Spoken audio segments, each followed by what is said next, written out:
On behalf of the great state of Illinois, crossroads of a nation, land of Lincoln, let me express my deepest gratitude for the privilege of addressing this convention. Tonight is a particular honor for me because, let's face it, my presence on this stage is pretty unlikely. My father was a foreign student, born and raised in a small village in Kenya. He grew up herding goats, went to school in a tin roof shack. His father, my grandfather, was a cook, a domestic servant to the British. But my grandfather had larger dreams for his son. Through hard work and perseverance, my father got a scholarship to study in a magical place, America, that shone as a beacon of freedom and opportunity to so many who had come before. While studying here, my father met my mother. She was born in a town on the other side of the world, in Kansas.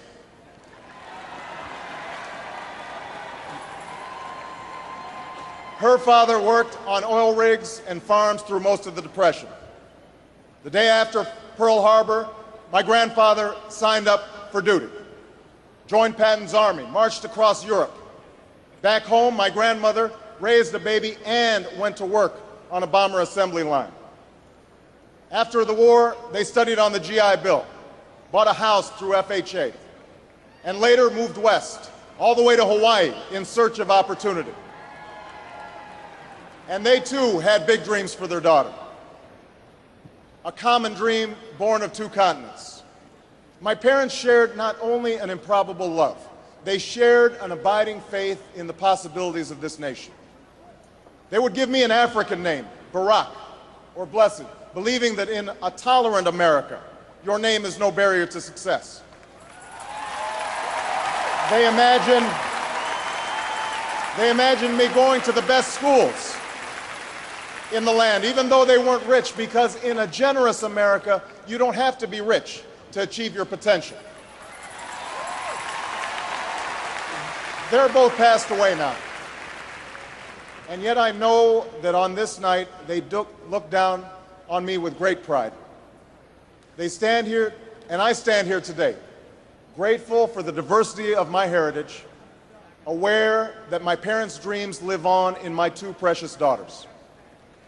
I stand here knowing that my story is part of the larger American story, that I owe a debt to all of those who came before me, and that in no other country on earth is my story even possible.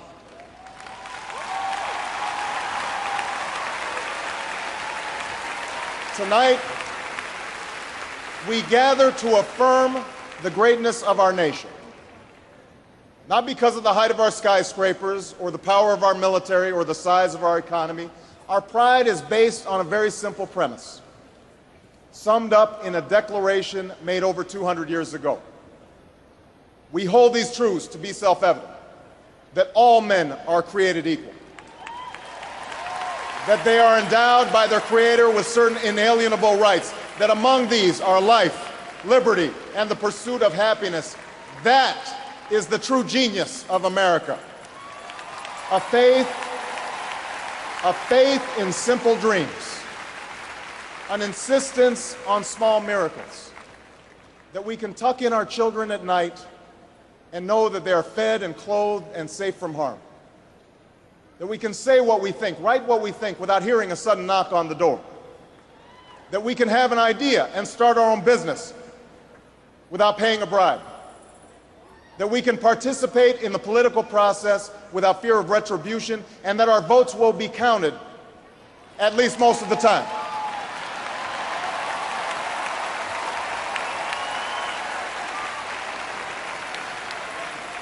This year, in this election, we are called to reaffirm our values and our commitments, to hold them against a hard reality, and see how we're measuring up to the legacy of our forebears and the promise of future generations. And fellow Americans, Democrats, Republicans, Independents, I say to you tonight, we have more work to do. More work to do for the workers I met in Galesburg, Illinois, who are losing their union jobs at the Maytag plant that's moving to Mexico, and now are having to compete with their own children for jobs that pay $7 an hour. More to do for the father that I met who was losing his job and choking back the tears wondering how he would pay $4,500 a month for the drugs his son needs without the health benefits that he counted on. More to do for the young woman in East St. Louis, and thousands more like her, who has the grades, has the drive, has the will, but doesn't have the money to go to college. Now, don't get me wrong. The people I meet in small towns and big cities, in diners and office parks, they don't expect government to solve all their problems. They know they have to work hard to get ahead, and they want to. Go into the collar counties around Chicago, and people will tell you they don't want their tax money wasted by a welfare agency or by the Pentagon. Go into any inner city neighborhood, and folks will tell you that government alone can't teach our kids to learn. They know that parents have to teach, that children can't achieve unless we raise their expectations and turn off the television sets and eradicate the slander that says a black youth with a book is acting white. They know those things.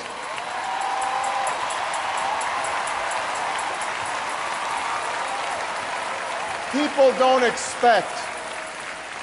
expect government to solve all their problems, but they sense deep in their bones that with just a slight change in priorities, we can make sure that every child in America has a decent shot at life, and that the doors of opportunity remain open to all. They know we can do better, and they want that choice.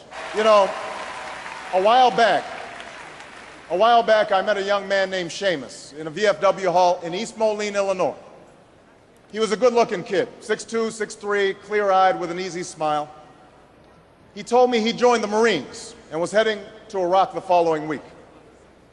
And as I listened to him explain why he'd enlisted, the absolute faith he had in our country and its leaders, his devotion to duty and service, I thought, this young man was all that any of us might ever hope for in a child. But then I asked myself, are we serving Seamus as well as he's serving us? I thought of the 900 men and women, sons and daughters, husbands and wives, friends and neighbors who won't be returning to their own hometowns. I thought of the families I'd met who were struggling to get by without a loved one's full income, or whose loved ones had returned with a limb missing or nerves shattered, but still lacked long-term health benefits because they were reservists. When we send our young men and women into harm's way, we have a solemn obligation not to fudge the numbers or shade the truth about why they're going, to care for their families while they're gone, to tend to the soldiers upon their return, and to never, ever go to war without enough troops to win the war, secure the peace, and earn the respect of the world.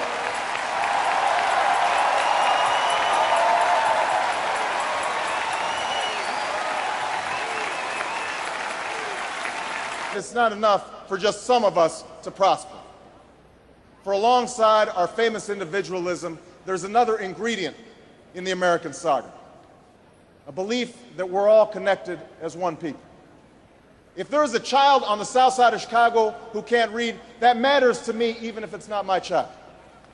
If there's a senior citizen somewhere who can't pay for their prescription drugs and having to choose between medicine and the rent, that makes my life poor even if it's not my grandparent.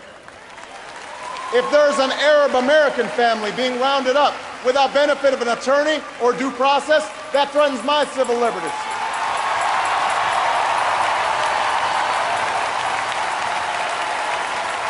It is that fundamental belief. It is that fundamental belief, I am my brother's keeper, I am my sister's keeper, that makes this country work. It's what allows us to pursue our individual dreams and yet still come together as one American family. E pluribus unum, out of many, one. Now, even as we speak, there are those who are preparing to divide us. The spin masters, the negative ad peddlers, who embrace the politics of anything goes.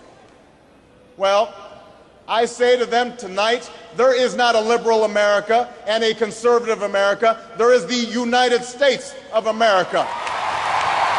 There is not a black America and a white America and Latino America and Asian America. There's the United States of America. The pundits like to slice and dice our country into red states and blue states. Red states for Republicans, blue states for Democrats. But I've got news for them too. We worship an awesome God in the blue states, and we don't like federal agents poking around in our libraries in the red states. We coach Little League in the blue states, and yes, we've got some gay friends in the red states.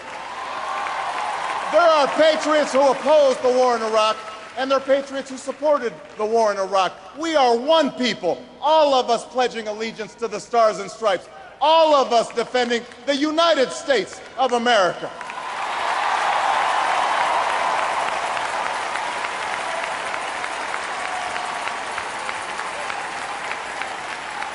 In the end, that's what this election is about. Do we participate in a politics of cynicism, or do we participate in a politics of hope? I'm not talking about blind optimism here, the almost willful ignorance that thinks unemployment will go away if we just don't think about it, or healthcare crisis will solve itself if we just ignore it. That's not what I'm talking about. I'm talking about something more substantial. It's the hope of slaves sitting around a fire singing freedom songs. The hope of immigrants setting out for distant shores. The hope of a young naval lieutenant bravely patrolling the Mekong Delta. The hope of a mill worker's son who dares to defy the odds. The hope of a skinny kid with a funny name who believes that America has a place for him too.